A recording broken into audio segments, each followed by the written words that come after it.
Well, I can't tell if this is on or not. There we go. All right. Hey, everybody. We are talking about prepositions again, day 2.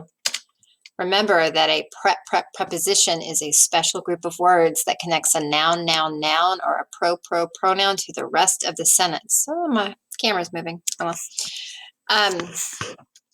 So here are our prepositions: aboard, about, above, across, after, against, along, among, around, at, before, behind, below, beneath, beside, between, beyond, but, by, down, during, except for, from, in, inside, into, like, near, of, off, on, out, outside, over, past tense, through, throughout, to, toward, under, underneath, until, up, and then I can't see the last one. I honestly can't remember what it is, but they're all there. You can see it.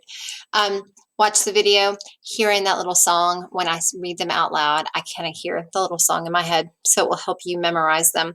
So remember that when we see a preposition, it is going to be connecting a noun or a pronoun to the sentence. So it's going to be a phrase: above my head, inside the room, over the rainbow. So you're going to have a group of words that's connecting.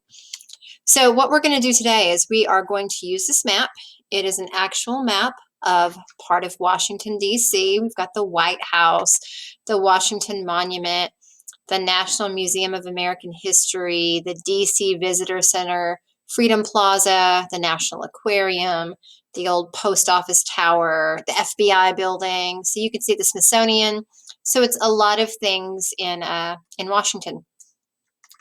So you are going to, there you go, start with number 1. You are going to answer the questions. So when you look at this in presentation mode, so you want to click up in the corner where it says this corner, up in this corner, where it'll say present, and then you'll get the big slideshow. You can read the question, and then you click on whatever you believe the answer is, and it will either take you here if you were right. No, sorry, here if you're right. I need to add a thing that says correct. I'll add words that say correct or incorrect.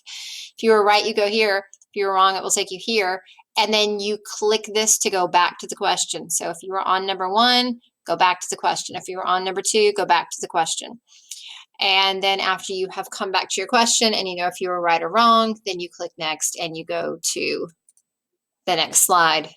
And then you answer that question. And if you're right, it sends you one place. If you're wrong, it sends you another place. Then come back to number 2, go to the next question, and so on. So you will keep clicking next after you've answered these until you get to this one.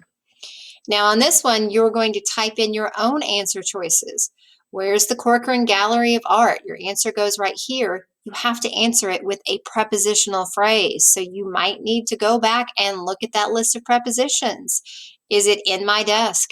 Is it under my chair? Is it inside my printer?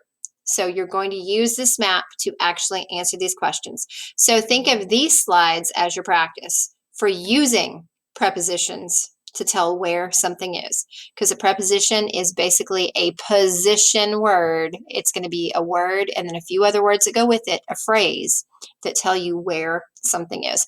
So use 1 through 5 as your practice to see if you have it. And then this is where our grade is going to come from when you type in using a prepositional phrase. So if you need to go back to yesterday's slide to see more about prepositions, please feel free to do that. If you have any questions, let me know. Send me an email, call me, or send me a private message. So that's it for day 2 on prepositions. I hope this is all making sense to you, and I will talk to you later. Bye.